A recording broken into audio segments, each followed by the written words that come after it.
এক রাতে হজরত মুহাম্মদ সাল্লাল্লাহু আলাইহি ওয়াসাল্লাম এবং হজরত আয়েশা রাদিয়াল্লাহু তাআলা আনহা তাদের নিজ ঘরে গভীর ঘুমে আচ্ছন্ন ছিলেন। ঠিক তখনই ফেরেশতা হজরত জিবরাইল আলাইহিস সালাম সেখানে এসে উপস্থিত হলেন এবং বললেন, হে আল্লাহর রাসূল, ঘুম থেকে জেগে উঠুন এবং আল্লাহর আদেশ মান্য করুন। অতঃপর হজরত মুহাম্মদ সাল্লাল্লাহু আলাইহি ওয়াসাল্লাম হজরত জিবরাইল আলাইহিস সালামের আহ্বানে যখন ঘুম থেকে জাগলেন, তখন হজরত জিবরাইল আলাইহিস সালাম বললেন, হে আল্লাহর রাসূল, মহান আল্লাহ রাব্বুল আলামিন তার রহমত ও মাগফিরাতের ৩০০টি দরজা খুলে দিয়েছেন। এই কথা বলে ফেরেশতা হজরত জিবরাইল আলাইহিস সালাম সেখান থেকে অদৃশ্য হয়ে গেলেন।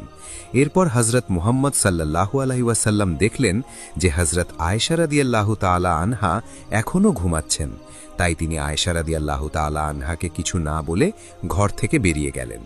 অতঃপর বেশ কিছুক্ষণ পর যখন হজরত আয়েশা রাদিয়াল্লাহু তাআলা আনহার ঘুম ভাঙল, তখন তিনি দেখলেন যে তার কাছে বিশ্বনবী হজরত মুহাম্মদ সাল্লাল্লাহু আলাইহি ওয়াসাল্লাম নেই।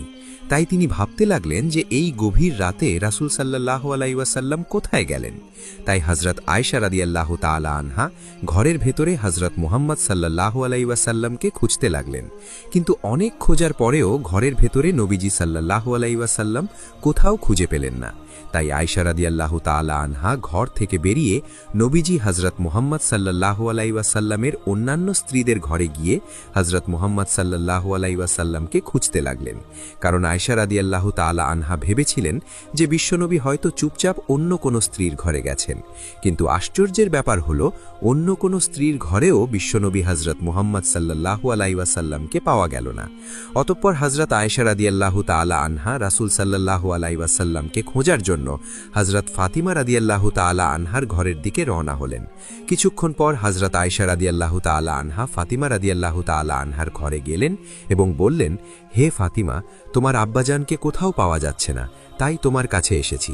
তোমার ঘরে কি তোমার আব্বাজান এসেছেন? তখন হজরত ফাতিমা রাদিয়াল্লাহু তাআলা আনহা অবাক হয়ে বললেন, না, এখানে তো আমার আব্বাজান আসেননি। কি হয়েছে, আমার আব্বাজানকে কি পাওয়া যাচ্ছে না? তখন আয়েশা রাদিয়াল্লাহু তাআলা আনহা বললেন, না না, এমন কিছু নয়, কিন্তু ঘুম থেকে উঠে দেখলাম যে রাসূল সাল্লাল্লাহু আলাইহি ওয়াসাল্লাম আমার কাছে নেই। আমি অন্যান্য স্ত্রীদের ঘরেও অনেক খুঁজেছি, কিন্তু কোথাও নবীজি সাল্লাল্লাহু আলাইহি ওয়াসাল্লামকে পাওয়া যায়নি।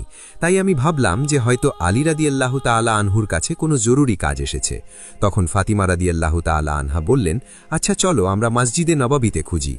অতঃপর হজরত আলী রাদিয়াল্লাহু তাআলা আনহুও তাদের সাথে নবীজি হজরত মুহাম্মদ সাল্লাল্লাহু আলাইহি ওয়াসাল্লামকে খোঁজার জন্য বেরিয়ে গেলেন।